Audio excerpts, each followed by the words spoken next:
అరుణాచలం. ఈ పేరు విననివారు, తెలియనివారు ఎవరూ ఉండరు. ప్రపంచంలో ఎన్నో అద్భుతాలు ఉన్నాయి. వాటిలో చెప్పుకోదగ్గది, అత్యంత పవిత్రమైనది, అగ్నితత్వంతో నిండి ఉన్నది అదే అరుణాచలం. ఈ అరుణాచలం కాలం సృష్టించిన సాధారణ పర్వతం కాదు. కాలానికంటే ముందే ఉన్న పరమశివుని అగ్ని స్వరూప మహాగిరి. అక్కడి దివ్య తేజస్సే పంచభూత లింగాల్లో ఒకటైన అగ్నిలింగ ప్రభావం. అది సాధారణ అగ్ని కాదు, పరమశివుని శుద్ధ చైతన్య రూపమైన దివ్య అగ్ని. ఆ అగ్ని జ్వాలల్లోకి వెళ్తే మనం కాలిపోము, కానీ అవి మన ఆత్మను ఆ జ్వాలలు శుద్ధి చేస్తాయి. శివుని అనుమతి లేనిదే ప్రవేశం దొరకని క్షేత్రం అరుణాచలం. అరుణాచలంలో అడుగు పెట్టాలి అంటే శివాజ్ఞ ఉంటేనే అది జరుగుతుంది. అంతటి మహిమ ఉన్న అరుణాచలం గురించి వినడం, తెలుసుకోవడం అనేక జన్మల పుణ్యఫలమని మన పురాణాలు చెబుతున్నాయి. సాక్షాత్ పరమేశ్వరుడే తన భక్తులకి తద్దినం పెడుతున్న ఏకైక క్షేత్రం ఈ అరుణాచలం. ఈ క్షేత్ర మహిమ ఎంత గొప్పదో అర్థమవుతుంది. సాధారణంగా కొండపై ఆలయాలు ఉంటాయి, కానీ ఆ పర్వతమే ఓ మహాలయం. అదే పరమ పావనం, దివ్య శోభితమైన అరుణగిరి. ప్రతి క్షణం అరుణాచల అరుణాచల శివ, అరుణాచల శివ అనుకుంటూ ఎవరైతే గిరి ప్రదక్షిణ మొదలు పెడతారో వారు ఎన్ని కిలోమీటర్లు నడిచినా వాళ్ళకి కాళ్ళనొప్పులు ఉండవని అంటారు. ఎంతోమంది సైంటిస్టులు అరుణాచలగిరి మట్టిని పరిశీలించినప్పుడు ఆశ్చర్యపోయారు. హిమాలయాలు 5 కోట్ల సంవత్సరాల క్రితమే ఏర్పడ్డాయని జియోలాజికల్ సర్వే ఆఫ్ ఇండియా చెప్పగా, అరుణాచలం మాత్రం కొన్ని కోట్ల సంవత్సరాల ప్రాచీనత కలిగి ఉందని అధ్యయనాలు సూచించాయి. ఇది అమెరికా పరిశోధకులు కూడా గుర్తించిన విషయమే. ఈ అపార ప్రాచీనత ఒక సందేశాన్ని ఇస్తుంది. అరుణాచలం మనుషుల చేతుల్లో పుట్టిన గిరి కాదు, అది విశ్వ సృష్టి తొలి అంకణంలోనే దివ్య తేజోరూపం. అదే అరుణాచలం. శిఖరంపై దివ్య తేజస్సుతో పరమశివుడు స్థిరంగా వెలిసి ఉన్నాడు. అక్కడి నుంచి ప్రసరించే ఆ తేజం యుగ యుగాలుగా భక్తులను ఆవరించుతూ వస్తుంది. అరుణాచలం ఎంత మహోన్నతమో తెలుసుకోవాలంటే దాని ఆది కథే చెప్పాలి. శివుని అగ్నిలింగ స్వరూపంగా ఈ గిరి ప్రత్యక్షమైంది. అక్కడ నిజంగా శివుడు ఉన్నాడా అనుభవించిన వారు చెప్పేది ఒక్కటే. అక్కడ శివుడు విగ్రహంలో మాత్రమే కాదు, గాలిలో, ధూళిలో, తేజంలో, నిశ్శబ్దంలో కూడా ఉన్నాడు అని. ఇక్కడికి వచ్చేవాడు ఒంటరిగా రాడు, నేను పిలిచేవాడే వస్తాడు, నేను రక్షించేవాడే తిరిగి వెళ్తాడు. సాధారణంగా కొండపై ఆలయాలు ఉంటాయి, కానీ ఆ పర్వతమే ఓ మహాలయం. అది పరమపావన దివ్య శోభితమైన అరుణగిరి. ఈ అద్భుత అరుణాచలానికి యుగ యుగాల ప్రశస్తి ఉంది. కృతయుగంలో దీన్ని అగ్నిపర్వతమని, త్రేతాయుగంలో స్వర్ణగిరి అని, ద్వాపరంలో తామరశైలమని పిలిచేవారు. కలియుగాన శిలాశోభితమైన ఈ కొండ ఎన్నో రహస్యాలను తనలో నిక్షిప్తం చేసుకుంది. ఈ గిరిపై ఉన్న శిలలు ఎంతో ప్రత్యేకమైనవని, ఈ కొండపై ఉన్న మట్టిలో అనేక ఔషధ గుణాలు ఉన్నాయని శాస్త్రీయంగా నిర్ధారించారు. ఈ కొండ చుట్టూ లెక్కలేనన్ని తీర్థాలు, ఆలయాలు, ఎత్తైన గోపురాలు, మానవుడు మేధస్సుకు కూడా అర్థం కాని మహిమలు ఇక్కడ ఎన్నో ఉన్నాయి. ఈ కొండ సాక్షాత్ పరమశివుడి స్వరూపం. అందుకే ఇప్పటికీ కొన్ని లక్షల మంది గిరి ప్రదక్షిణ చేస్తూనే ఉన్నారు. భగవాన్ రమణ మహర్షి ఇలా చెప్పారు, అరుణాచలం అంటే కైలాసమే. ఈ క్షేత్రంలోని ప్రతి రాయి శివలింగమే. ఇక్కడ తిన్న ఆహారం, తాగిన నీరు అమృతమే. ఇక్కడ మాట్లాడిన మాటలు శివస్తోత్రాలే. ఇక్కడ చేసిన ప్రతి పని శివ పూజే. అరుణాచలం ప్రదక్షిణ చేస్తే మొత్తం సృష్టినే చుట్టి వచ్చినట్లే. ఇవి భగవాన్ రమణ మహర్షి యొక్క మాటలు. అసలు ఆ దేవాదేవుడు ఇక్కడికి ఎందుకు వచ్చాడు? గిరి ప్రదక్షిణం చేస్తే ఏమవుతుంది? ఎలా చేయాలి, ఎలా చేయకూడదు, అక్కడ ఉండే మహిమలు ఏమిటి?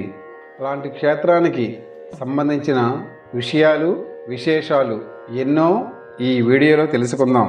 అయితే వాటన్నిటినీ తెలుసుకోవాలంటే ఖచ్చితంగా ఈ వీడియో చివరి వరకు పూర్తిగా చూడాల్సిందే.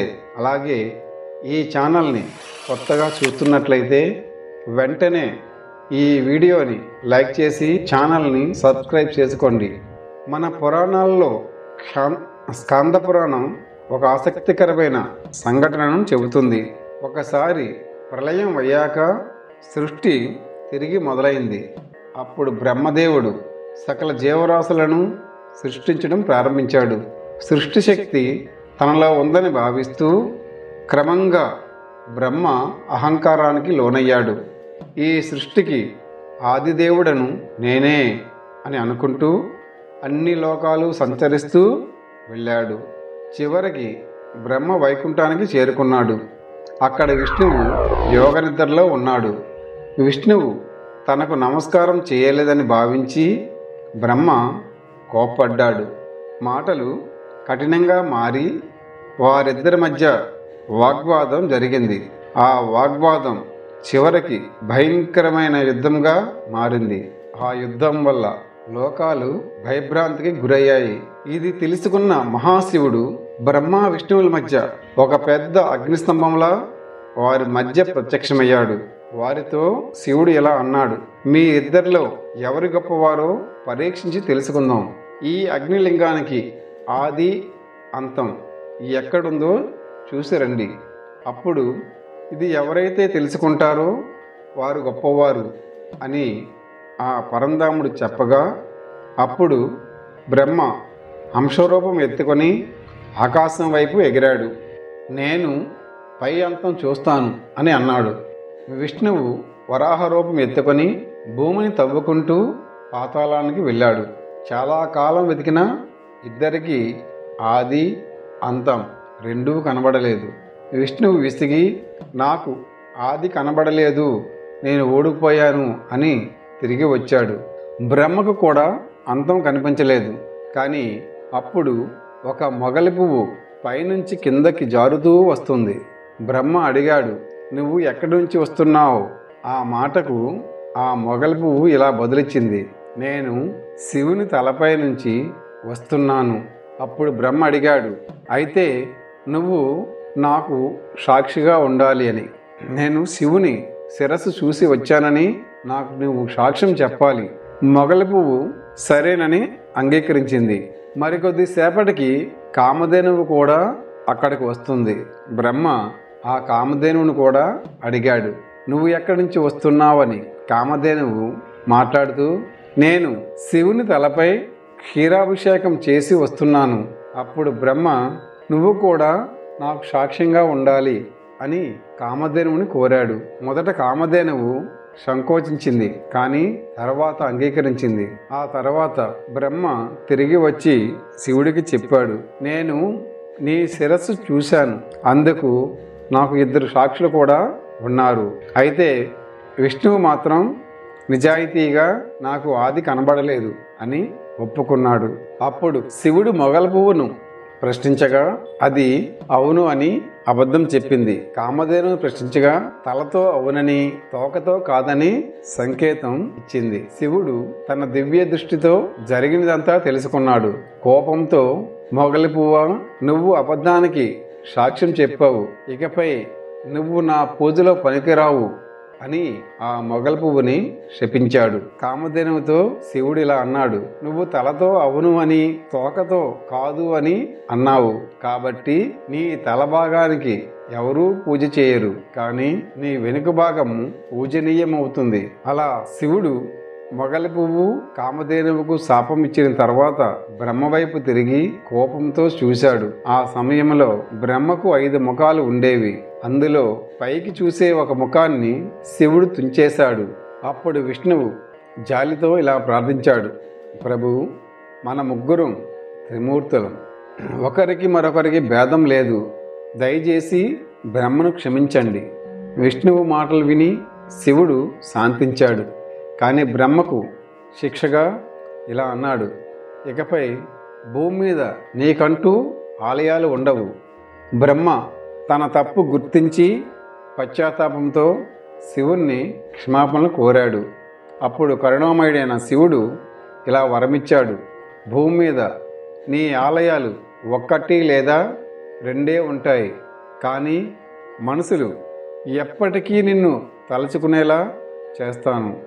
అందుకే బ్రహ్మానందం, బ్రహ్మాండం, బ్రహ్మచెవుడు అలాంటి పదాలు ఉద్భవిస్తాయి. అప్పుడు విష్ణువు ఇలా ప్రార్థించాడు, ప్రభు, ఈ అగ్నిస్తంభంగా కనిపించిన రూపమే భూలోకంలో ఉండాలి. మానవులు మీకు పూజలు చేయగలగాలి అని ఆ మహావిష్ణువు పలికాడు. ఆ మాటలు విన్న శివుడు ఆ తరువాత అగ్నిలింగంగా ఆవిర్భవించి అక్కడే కొలువై నిలిచాడు. అదే ఇప్పుడు మనకు దర్శనమిస్తున్న అరుణగిరి, ఈ భూమి మీదకి వచ్చిన అగ్నిస్తంభం. ఈ శివుడే అగ్నిలింగంగా మారి కొలువై ఉన్న అరుణగిరిని తాకాలి అంటే ఎక్కడో పెట్టి పుట్టాలి అంటారు. 14 కిలోమీటర్లు గిరి ప్రదక్షిణ చేస్తున్నప్పుడు అరుణాచల శివ, అరుణాచల శివ అని అనుకుంటూ అసలు నడిచినట్టు కూడా అనిపించదు. అయితే రమణ మహర్షి గారు గిరి ప్రదక్షిణ గురించి ఒక మాట చెప్తూ ఉండేవారు. అదేంది అంటే, ప్రదక్షిణలో ప్ర అంటే పాపనాశనం, ది అంటే కోరిక తీరటం, క్షి అంటే వచ్చే జన్మ నుండి విముక్తి పొందటం, హ అంటే జ్ఞానం అని దీని అర్థం. అలా మనం ఈ గిరి ప్రదక్షిణ చేస్తే మనం వీటన్నిటికీ సరిపడా సాధన చేసినట్టే అని ఆయన అంటారు. గిరి ప్రదక్షిణ గురించి స్కంద పురాణంలో ఏమని రాసి ఉందంటే, చేసిన ప్రతి అడుగుకి మనసు, మాట, శరీరం ద్వారా చేసిన ప్రతి పాపం నాశనం అవుతుందట. అక్కడ ఒక్క అడుగు వేస్తే కొన్ని కోట్ల అశ్వమేధ యాగాలు చేసిన ఫలితాన్ని ఇస్తుందట. ఈ కొండపై ఉన్న ప్రతి రాయి లింగ స్వరూపమే.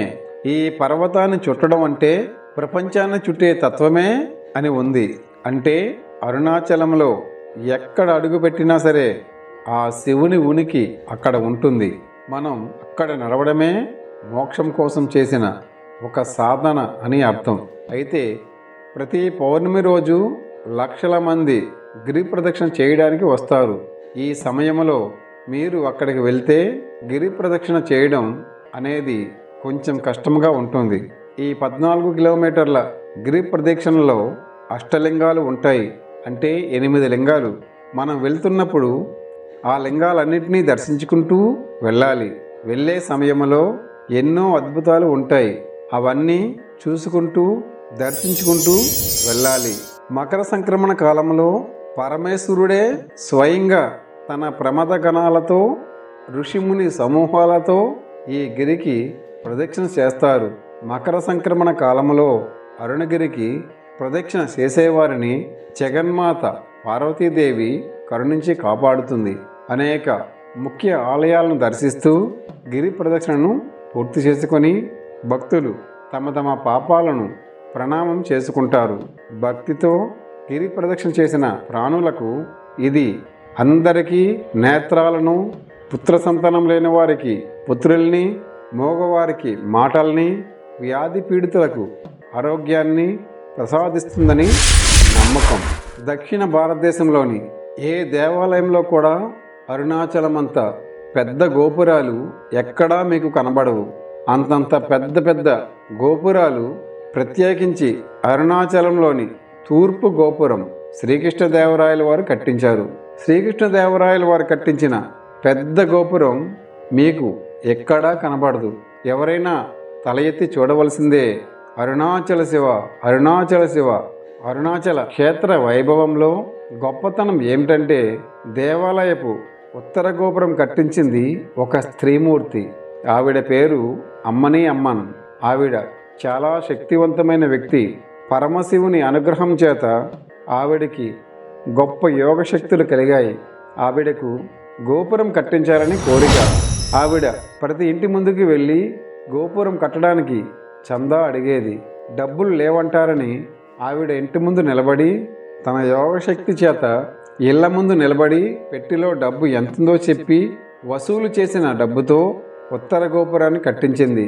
అలాగే అక్కడ ఒక గోపురాన్ని బల్లాల మహారాజు గారు కట్టారు. బల్లాల మహారాజు అపారమైన శివభక్తుడు. ఆయనకు 2 భార్యలు. బొట్టు పెట్టుకుని ఏ శివభక్తుడు వచ్చినా జంగమ దేవులైనా సరే కోరినవి బల్లాల మహారాజు ఇస్తుండేవారు. సంతానం లేకపోయినా ఆయన పరమశివుణ్ణి అత్యంత భక్తితో రాజ్యం చేస్తున్నాడు. పరమశివుడు ఆయనను పరీక్షించి అనుగ్రహించాలనుకున్నాడు. ఒక పెద్ద జంగమదేవ వేషం కట్టి తనతో పాటు కొందరు జంగమయ్యలను తీసుకొని ఒకరోజు చీకటి పడే వేళకి బల్లాల మహారాజు ఇంటికి వచ్చాడు. ఆయన వెంటనే వాళ్ళందరికీ స్వాగతం పలికాడు. వాళ్ళను సేవించారు, కూర్చోబెట్టాడు. వాళ్ళందరికీ చక్కగా మర్యాద చేసి విశ్రాంతి తీసుకోమన్నాడు. ఈ పెద్ద జంగమదేవుడు నాతో వచ్చిన జంగమయ్యలకు నాకు దేవదాసులను ఇవ్వమన్నాడు. దేవదాసులను తీసుకొచ్చి జంగమయ్యలందరికీ ఇచ్చాడు. బల్లాల మహారాజు ఒక పెద్ద జంగమదేవులకు మాత్రం దేవదాసిని లేదు. అయ్యో, ఈయన ఒక్కడికి దేవదాసిని ఇవ్వలేకపోయాను అని రాజు తల పట్టుకొని కూర్చుంటే ఆయన 2వ భార్య పేరు చెల్లమ్మ వచ్చి, ప్రభు, మీరు చింతపడకండి, శివసేవలో లోపం రాకూడదు, నేను దేవదాసినిగా ఆయన దగ్గరకు వెళ్తాను. సరే అని మహారాజు అన్నాడు. ఆవిడ పెద్ద జంగమయ్య పడుకున్న గదిలోనికి వెళ్ళి ఆయనను నిద్ర లేపడానికి ముట్టుకుంది. ఆయన నిద్రపోతున్నట్లు నటిస్తున్నాడు. ముట్టుకోగానే పసి పిల్లవాడైపోయి ఏడ్చాడు. అరే, పిల్లవాడైపోయాడని చేతులతో పట్టుకొని రాజు దగ్గరికి తీసుకువచ్చింది. మహారాజా, పెద్ద జంగమదేవర పిల్లవాడైపోయాడు, ఇదిగో అని తీసుకొచ్చి రాజు చేతిలో పెట్టింది. పరమేశ్వరుడే అనుగ్రహించాడు. రాజు ఆ పిల్లవాడిని ముట్టుకోగానే పిల్లవాడు అంతర్ధానం అయిపోయాడు. అంతర్ధానం అయిపోయిన ఆ రూపం, కొడుకులు లేరని బాధపడుతున్నావు కాబట్టి నేనే కొడుకునై నీ శరీరం పడిపోయినప్పుడు నీకు దహన సంస్కారం నేనే చేస్తాను అని ఆ మహాశివుడు అన్నాడు. దాదాపు 6 నుంచి 700 సంవత్సరాలు అవుతుంది. ఇప్పటికీ బల్లాల మహారాజు చనిపోయిన రోజున అరుణాచల క్షేత్రంలో శివలింగం దగ్గరికి వచ్చి పత్రిక చదువుతూ ఉంటారు. బల్లాల మహారాజు గారు పలానా రోజున పలానా తిథిలో పలానా నక్షత్రంలో శరీరం విడిచిపెట్టారని వెంటనే దేవాలయం మూసివేస్తారు. పరమశివుడు ఉత్సవమూర్తి పల్లకిలో బయలుదేరి ఆ పల్లికొండ పట్టు వెళ్ళి ఏట్లో స్నానం చేస్తాడు. స్నానం చేసి పీటల మీద పరమశివుడు కూర్చొని ఉండి బల్లాల మహారాజు గారికి తద్దినం పెట్టి మళ్ళీ ఏట్లో స్నానం చేసి అరుణాచల దేవాలయానికి వెళ్ళి ఆయనకు అభిషేకమైన తర్వాత తలుపులు తీస్తారు. 6 నుంచి 7 శతాబ్దాలుగా పరమశివుడే తన భక్తుడికి తద్దినం పెడుతున్న ఏకైక క్షేత్రం అరుణాచల క్షేత్రం. ఆ క్షేత్రంలో ఈ బల్లాల మహారాజు గారు కట్టించిన ఒక గోపురం, ఆ గోపురాన్ని కిలి గోపురం అని కూడా పిలుస్తారు. లోపలికి వెళ్తున్నప్పుడు సుబ్రహ్మణ్య దేవాలయం కనబడుతుంది. ఆ సుబ్రహ్మణ్య దేవాలయం వద్ద తలెత్తి చూస్తే కొన్ని బొమ్మలు కనబడతాయి. బొమ్మల్ని బట్టి మనకు అక్కడ ఒక కథ తెలుస్తుంది. బల్లాల మహారాజు గారు కట్టించిన ఒక గోపురం, ఆ గోపురాన్ని కిలి గోపురం అని పిలుస్తారు. లోపలికి వెళ్తున్నప్పుడు సుబ్రహ్మణ్య దేవాలయం కనబడుతుంది. ఆ సుబ్రహ్మణ్య దేవాలయం వద్ద తలెత్తి చూస్తే కొన్ని బొమ్మలు కనబడతాయి.